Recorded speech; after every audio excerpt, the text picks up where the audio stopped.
Hello guys, আসসালামু আলাইকুম। আমি আজকে আপনাদের সাথে যে রেসিপিটা শেয়ার করব সেটা হলো পুলি পিঠা। আমরা সিলেটি ভাষায় ফব হইন। সো লেটস গো, রেসিপিটা দেখে নিই কী কী লাগবে। সো প্রথমে আমরা জেনে নিই ফিলারের মধ্যে কী কী লাগবে। পুলি পিঠার ফিলারে যেহেতু নারকেল লাগে, অবশ্যই নারকেল লাগবে। কুচি করা নারকেল 400 গ্রাম। এদেশে ইউকেতে প্যাকেট করা পাওয়া যায় কুচি করা নারকেল, ড্রাই কুচি অথবা আপনারা ফ্রোজেনও পেতে পারেন, বাট আমি ড্রাইগুলো নিয়েছি। আমি ড্রাই কুচি করা নারকেল যেগুলো, ওগুলোই প্রেফার করি। এরপর লাগবে ফ্রেশ মিল্ক 500 ml, এলাচ গুঁড়া 1/4 টিস্পুন, দারচিনির গুঁড়া 1/4 টিস্পুন, তেজপাতা 2টি, চিনি 1 কাপ। এবার জেনে নিই ময়দার ডো করার জন্য কি কি লাগবে। প্লেন ফ্লাওয়ার 500 গ্রাম, কুকিং অয়েল, যে কোনো কুকিং অয়েল নিতে পারেন আপনারা, যেটা আপনারা বাসায় সবসময় ইউজ করেন, 1 টেবিল স্পুন।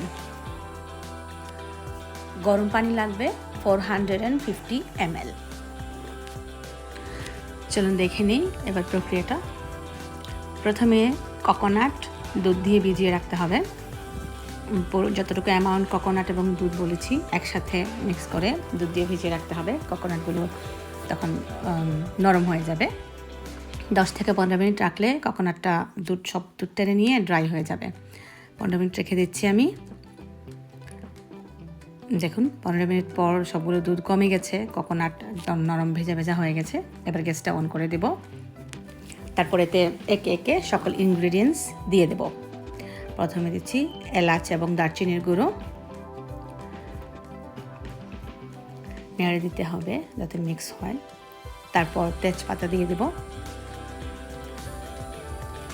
এরপরে সবগুলো চিনিও এতে মিক্স করে ফেলব। ভালো করে নেড়ে দিতে হবে। তারপর চিনি থেকে পানি বের হবে। সো এটা ড্রাই হওয়ার জন্য 10 থেকে 15 মিনিট বা কখনো কখনো একটু বেশি সময় লাগতে পারে, এটা কুক করতে হবে। চিনির পানিগুলো নারকেল সাথে একসাথে ড্রাই হয়ে যাবে আবার আগের মতো।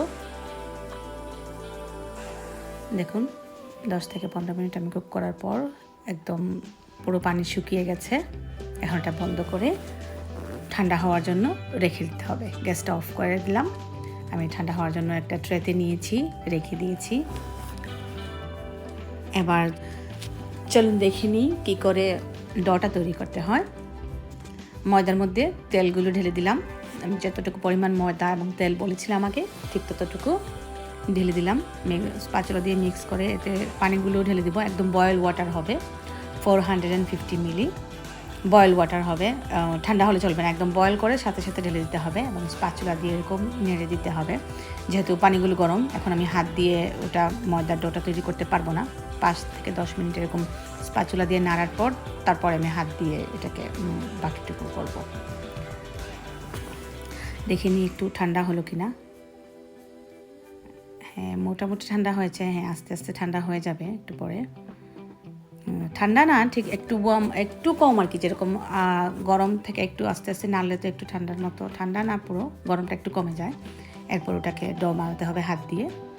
ডো বানিয়ে এরকম যেরকম আমি দেখিয়েছি সেরকম বানিয়ে এভাবে ক্লিন দিয়ে রেখে দিতে হবে। অবশ্যই আপনারা সবাই ডো বানাতে পারেন, সেই জন্য আমি তেমন একটু দেখাইনি। আর এবার এরকম ছোট ছোট করে রুটি বেলতে হবে, একদম ছোট, বেশি বড় হবে না। রুটির ডোটা অল্প করে নিতে হবে যাতে রুটিটা বানানোর পর হাতে তালুতে মানে এক হাতে জায়গা হয়, এরকম এত বেশি বড়ও না বেশি ছোটও না। এই যে দেখুন রুটির সাইজটা দেখুন, আর পাতলা করে বেলতে হবে রুটিটা। এখন এতে আমি নারকেল দেব। এর মধ্যে নারকেলগুলো ঠান্ডা হয়ে গেছে, আগের দিন আমি তৈরি করেছিলাম নারকেলগুলো। এখন এটাতে আমি হাত দিয়ে একটা ডিজাইন করব, একটি নকশা তৈরি করব। পরে আমি ডাইস দিয়ে কীরকম করতে হয় সেটাও দেখাবো। সেটা ডাইসেরটা আসলে যারা নতুন করছেন বা শিখছেন তাদের জন্যই। দেখি সাজটা কেমন। প্রথমে আগে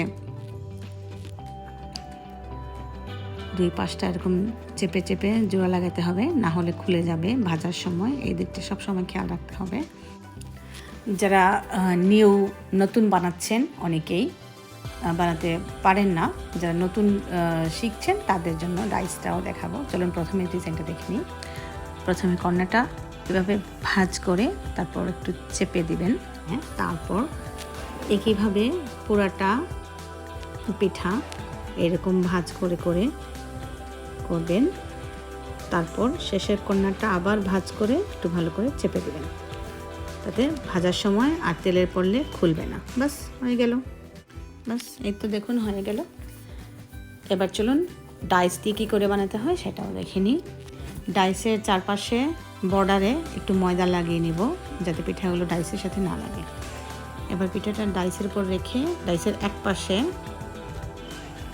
নারকেল নেব, তারপর দুই পাশটা জোড়া লাগিয়ে একদম ভালো করে সিল করার মতো করে তারপর অতিরিক্ত ডগুলো ফেলে দেবো কেটে। তারপর আস্তে করে খুলতে হবে, আলতো করে ওইটা থেকে বের করতে হবে, না হলে কিন্তু পিঠার শেপটা নষ্ট হয়ে যাবে। এই যে দেখুন হয়ে গেছে। বাস হয়ে গেল পুলি পিঠা। এবার ডুবোতলে ভেজে এনজয় করুন। Thank you.